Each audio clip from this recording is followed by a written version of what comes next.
সংকট চলছে। আমাদের যেই বাংলাদেশের পোশাক শিল্প থেকে আমরা 80% পরের রেমিটেন্স পাই, ইতিমধ্যে আমরা পত্রিকায় খুললে দেখতে পাচ্ছি গ্যাসের সংকটের কারণে, বিদ্যুতের সংকটের কারণে প্রায় 3 শতাধিক কারখানা বন্ধ হয়ে গিয়েছে। এই কারখানা বন্ধ হওয়া মানে হচ্ছে যারা সেখানে শ্রমিক ছিলেন তাদেরকে মালিক কর্তৃক ছাঁটাই করা হয়েছে। হাজার হাজার শ্রমিককে চাকরি হারিয়ে তাদেরকে আজকে বেকারত্ব গ্রহণ করতে হয়েছে।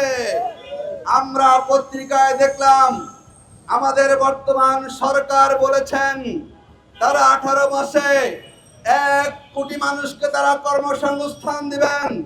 আমরা খুশি হয়েছিলাম, কিন্তু আমরা দেখলাম বিগত 6 মাসে সরকারের ব্যর্থতার কারণে 95টি কারখানা বন্ধ হয়েছে। আপনারা যদি সিন্ডিকেটকে কঠোর হাতে দমন না করতে পারেন, এটা রাষ্ট্র পরিচালনার জন্য আপনাদের যে বুমেরাং হবে।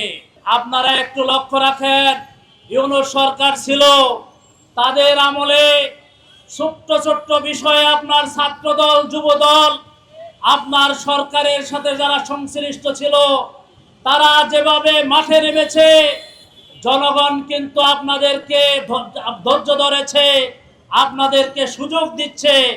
এখনো কিন্তু জনগণ আপনাদের অন্যায়ের বিরুদ্ধে সুযোগ দেওয়ার কারণে আপনাদেরকে পরিত্রাণের এখনো মাঠে নামতেছে না। আপনারা যদি সিন্ডিকেট এবং আপনাদের নিজস্ব চক্রের মাধ্যমে এদেশের অর্থনৈতিক অবস্থাকে মন্ডল করে দিতে চান এবং যে বাজেট গ্রহণ করেছেন, বিশাল বাজেট যদি আপনার নেতাকর্মীদের পকেটে ঢুকানোর মাধ্যমে জনদুর্ভোগ বৃদ্ধি পায়, জনগণ আপনাদেরকে কখনো ছাড় দিবে না। আজ শ্রমজীবী খেটে খাওয়া মানুষ, বেকার শ্রমিকেরা অনাহারে অর্থাহারে দিন কাটাচ্ছে। আপনাদেরকে অনুরোধ করব, বাজার মনিটরিং করুন, দ্রব্যমূল্য নিয়ন্ত্রণ আনুন, নচেত দেশের মানুষ আবারও রাস্তায় নামলে আপনারা পালানোর পথ পাবেন না ইনশাআল্লাহ।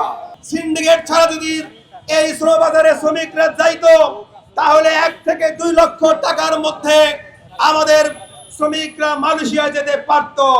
কিন্তু আজকে যে কয়েকটা কোম্পানিকে, প্রতিষ্ঠানকে আজকে শুধুমাত্র তাদেরকে ইজারা দেওয়া হয়েছে, তারা একটা কৃত্রিম সংকট তৈরি করে একজন শ্রমিকের কাছ থেকে 6-7 লাখ টাকা আদায় করে 5 থেকে 6 লক্ষ টাকা তারা নিজের পকেটে ঢুকাবে। শ্রমিক জনগোষ্ঠীকে আমরা জানাতে চাই যে আমাদেরকে মাঠে নামতে হবে, ঐক্যবদ্ধ হতে হবে, অধিকার আদায় করতে হবে।